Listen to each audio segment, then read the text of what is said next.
once I had a language problem. I overcome it, and then I got some solutions, and I started sharing it. The necessity is the mother of invention, right? And so it just happened with me. But one thing which I think I did differently is that I started sharing. I went on sharing that innovation or invention with all the people. And this is how it became huge. At that time, I didn't even thought of this, that this is going to become such a huge. Okay, let me tell you the story. My parents were poor and academically illiterate, but they were very much determined to educate me. You'll be surprised to know that I am very first in my whole genealogy to go to the school. But my parents were very much determined to send me to the school. But an education was the only lifeboat for me.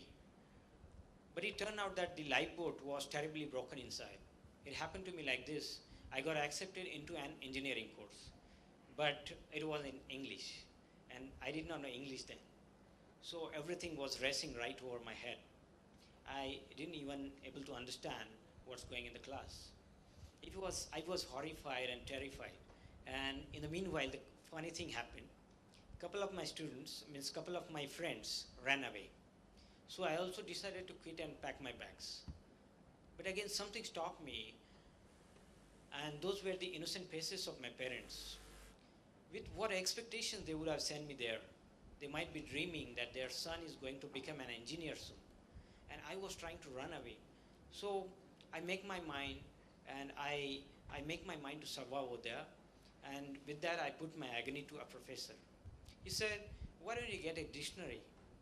So dictionary, what's that? I was listening to the word dictionary for the first time in my life. But anyway, I got a dictionary and learned how to use it. And since then, I started jotting down the words written on the blackboard by the professor in the classroom. And after returning to my room, I turned the dictionary, that my notebook, upside down and inside out, struggling to figure out what's actually going in the class. But slowly, I started progressing. And at the end of the year, when the results were out, it was learned only that 4 out of 60 students passed in all the subjects. So I lost all my hopes of becoming an engineer at the time. But to all and my own surprise, I had literally made the top in the class. And yeah, and that was the moment when I thought how powerfully my success is connected with the friendship of my friendship with the dictionary. And that was the only dictionary with which I could see that day. But at the same time, I thought of those who ran away. Certainly, they would have become engineers. And there are millions out there who are aware of opportunities but don't know right tools like language. So dictionary worked for me. So I thought, why not for others?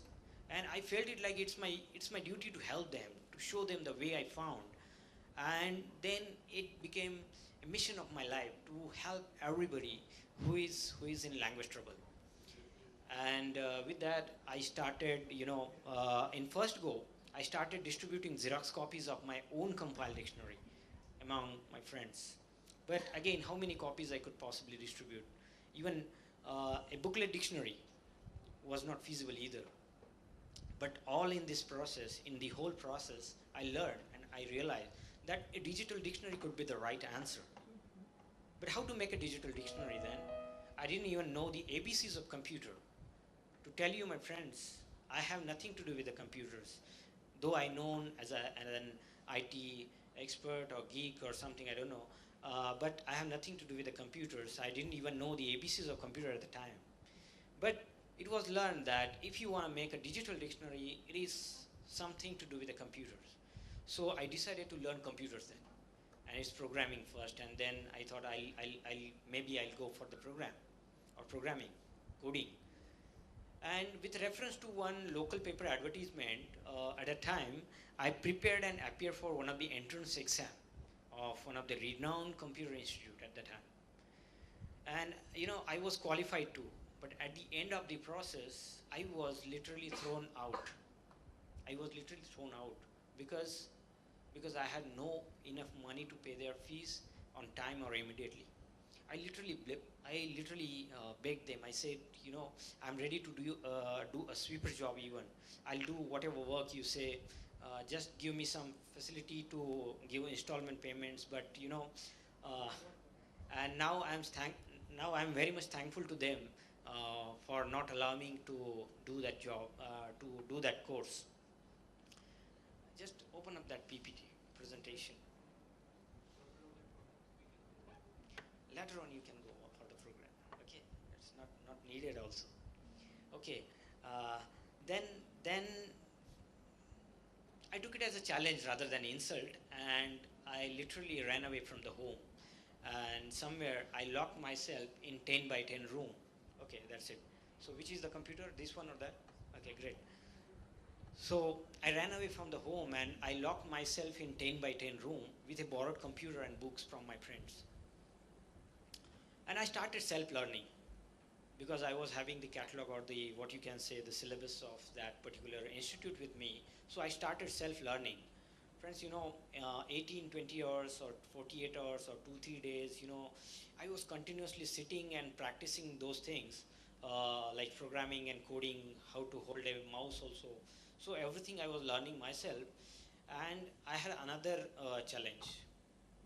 Because of continuous sitting problem, I had to undergo a vest surgery. And doctor said you will not be able to do a sitting job anymore from now. That was another challenge for me, but I was so passionate that I put keyboard and the screen on the chair, and I used to rest my chest on the top of the table and continue learning programming.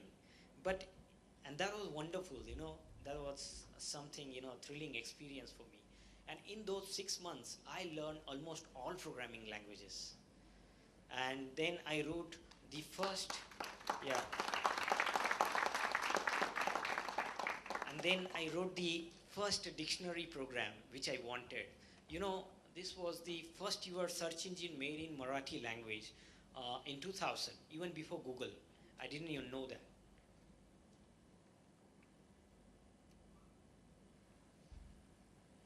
Okay, well then I started, copying and distributing it on CDs.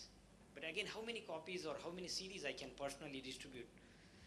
Because I was out of money, and so I had no idea how to make CDs, means a number of CDs, and how to distribute across the globe or across the, at least it was Marathi, so across a state. So I thought something, I'll do something. So what I did, I thought of something. I'll put all these softwares onto a central server, and from there, all the people all across the globe can download it. And by practicing this or by exercising this, I didn't even know at the time, I'm actually creating my website. So that was the website, the khandbahale.com, and it went viral. So everybody was accessing it from all across the globe.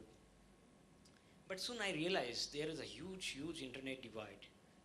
Hardly 10% of the population is having access to what you can say to the internet or to the technology. So how to solve that problem? And I was just wondering, and I come up with this solution. So those were the tiny mobile phones in everybody's hands catching my eyes.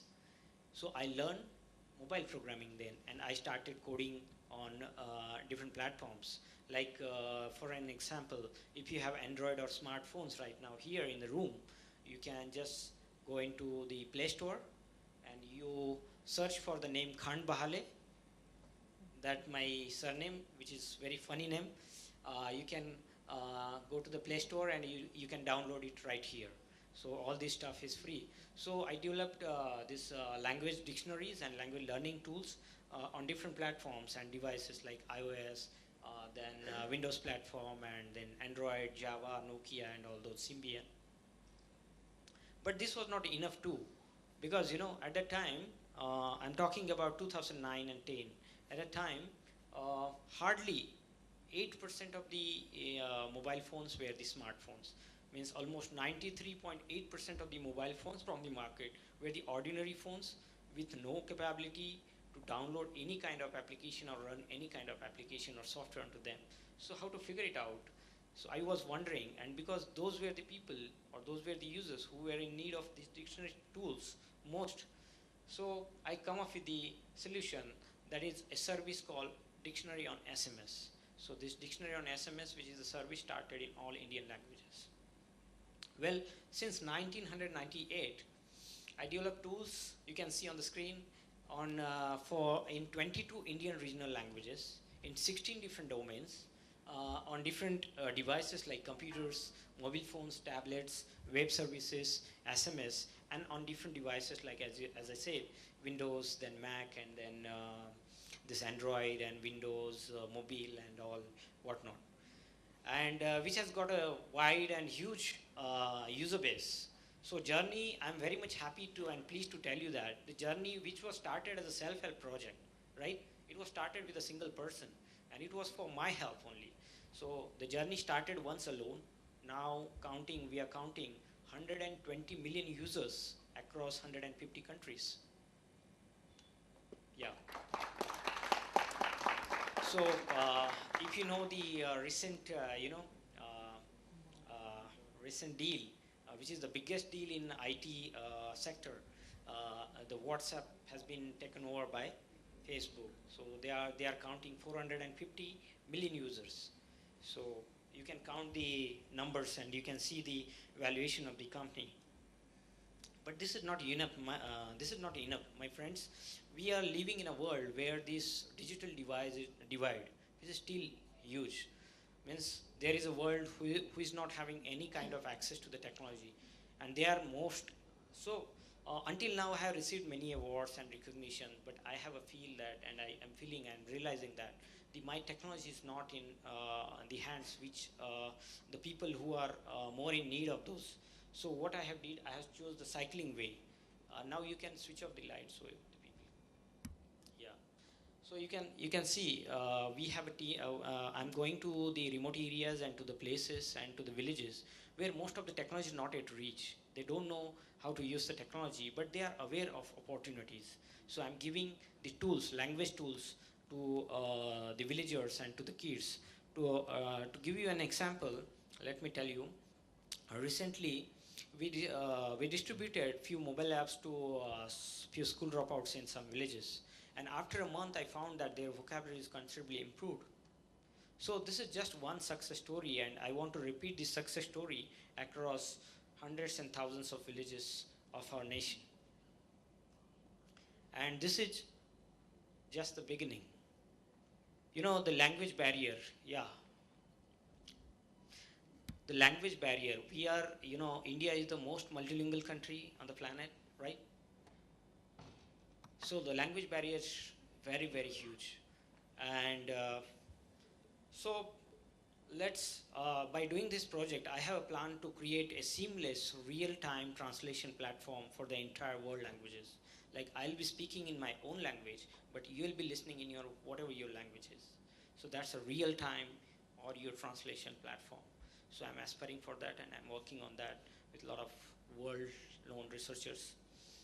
And the second thing is that the language extinction. The languages are vanishing speedily, rapidly.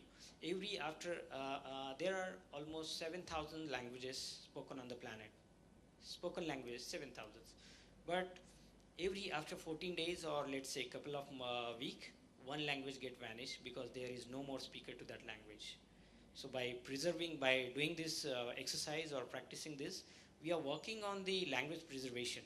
And until now, we have created 9.6 millions of vocabulary, audio textual, in almost all Indian regional languages. And we are working on the vernacular languages and other world languages. This is one more, as somebody said, we are running one more organization which is called the Global Prosperity Foundation, which is the firm or the organization or NGO is working for rural development and education, where we are running one school. You can see here my father and my mom who are illiterate but running a school of 150 guys from. So that's not enough even, because if we go to any of the village, right now we have a school which is a stable school or steady school. giving education to the kids of 8, 9 villages. And from every villages, from each of the village, we have 10 to 15 kids coming to my school or this school. But this is not enough. There are so many kids are waiting for that. So there are n number of reasons why they are not coming to the school, because of the affordability, or because of the poor infrastructure, or they are not the parents are not having willingness to send them to the school, or maybe like they are farmers or farm workers, so they have a lot many work to do, and so for whatever reason they are not coming. So we took a different approach. If students are not coming to the school, then let's take school to the students, and that is how we started one project called the Education on Wheel, which is actually a bus. The whole bus equipped with the whole school stuff, and it is actually a mobile school going to each of the village. You can say it's a doorstep schooling project, right? So it is going to different villages and giving educations. Last year we educated more than 240 kids from 6 different villages. So this is how it's all working. So at the one side we are working on languages, and on the another side we are working on this very basic and stuff like education on rural development. So that's it from me, my friends. Any questions are welcome.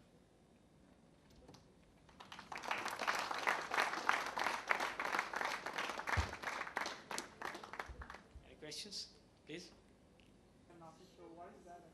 Yeah, that's a great question. So, yeah, Google me or what? No, actually I'm from Nasik. Oh, you're from Nasik. That's great to hear. Wow. What's your name? Ashik, sir. Ashik? Yeah. Wow. Okay. So, that's very nice to hear. The Kumbh Mela, the Nasik. Have you heard about the Kumbh Mela? Siensta Kumbh Mela? Okay. So it's an opportunity to create new social entrepreneurship. I'm and my team is we are very much keen to create new social entrepreneurs. Create new social entrepreneurs and create new job opportunities and take challenges and work on those technological solutions. So the thing is that as per the officials, in 2015, Nasik is going to host around 1.5 to 2 crore pilgrims. So this is the biggest and largest you are gathering on the planet, not even in the Olympics, right? And as they are coming with a lot of problems. A lot of challenges are there, like where they will stay, what they will eat, what they will drink, and the disease and the women's security problems, traffic problems, and uh, like crowd management. So what's not? There are n number of problems. You just name it and it is there because of this huge gathering. So we wanted to create this as an opportunity to the whole Nashikites or the youngsters of the Nasik. So what we did, because we were not even able to understand and figure it out what are the actual problems are. So we sent an open invitation to all the public of Nasik and to the NGOs and to the governments. So what are the problems that you think can be happen, or the possible problems? Just list it down and send it to our website. So we created a website called nasik2015.com where we were calling the problems. So we were expecting just 10, 15 or 100 problems, but we had a list of 1,200 problems. So those were the challenges and those were the ideas what can be done. Now we, at the one end, we had challenges. Now we are seeking for solution developers or solution providers. So there are 18 to 20 engineering colleges in Nasik. So we again run some road shows and send them open invitation to, are you willing to participate? So we were expecting just 15 or let's say 100 numbers, but again those were the more than thousands. So we sorted down to 100 and then ideas to 25.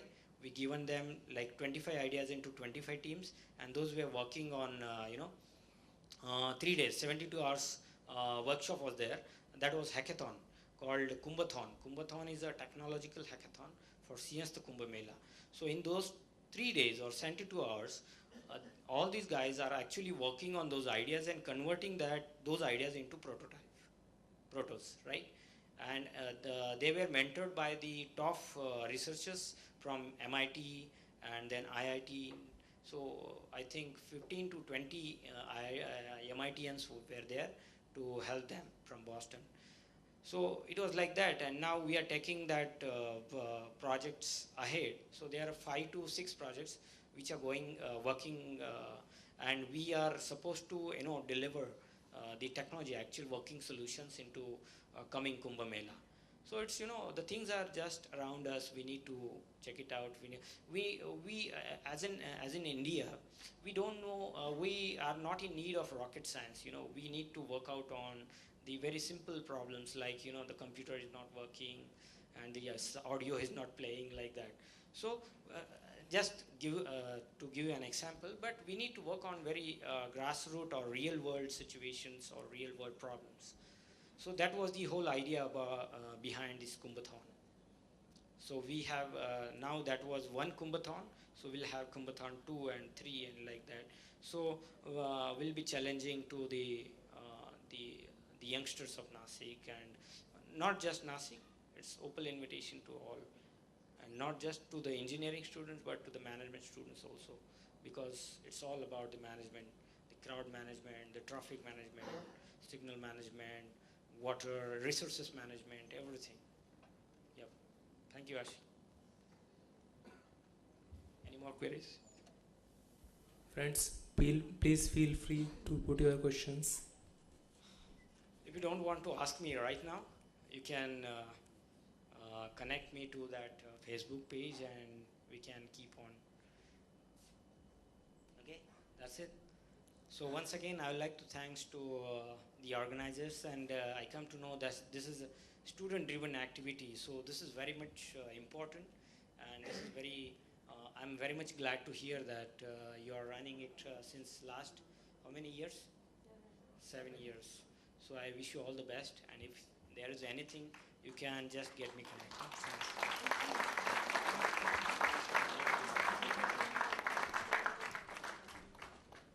Now we can watch the video. After that, we will have a vote of thanks.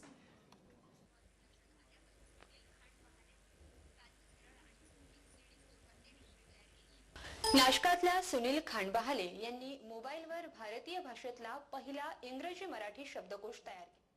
कसलंही तांत्रिक आणि संगणकीय शिक्षण नसतानाही त्यांनी ही कामगिरी केली आहे. सुनीलच्या संगणक आणि मोबाईलच्या क्षेत्रातल्या या नेत्रदीपक कामगिरीनं मायक्रोसॉफ्ट आणि गुगल सारख्या आंतरराष्ट्रीय कंपन्या प्रभावित झाल्यात. या कंपन्यांनी सुनीलला लाखो रुपयांचं आमिष दाखवत नोकरीच्या ऑफर्सही दिल्या. मात्र सुनीलनं या सर्व ऑफर्स धुडकावल्यात.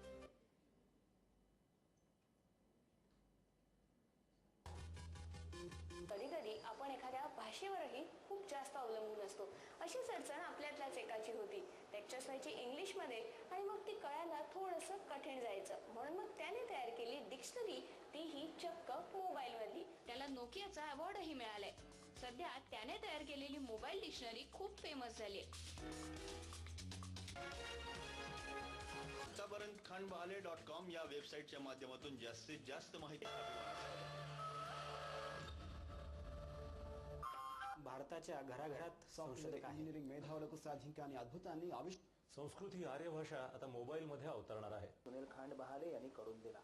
विद्यापीठाच्या संस्कृत विभागाने खांडबहाले यांच्या सहाय्याने खांडबहाले.com शेतकरी कुटुंबातून आलेल्या सुनील खांडबहालेनं भारतीय भाषांना इंटरनेट आणि मोबाईलच्या जगात मानाचं स्थान मिळवून दिलंय. त्याच्या याच कामाची दखल घेऊन विकिपीडियानेही त्याच्याशी टायअप करण्याची तयारी दाखवली आहे.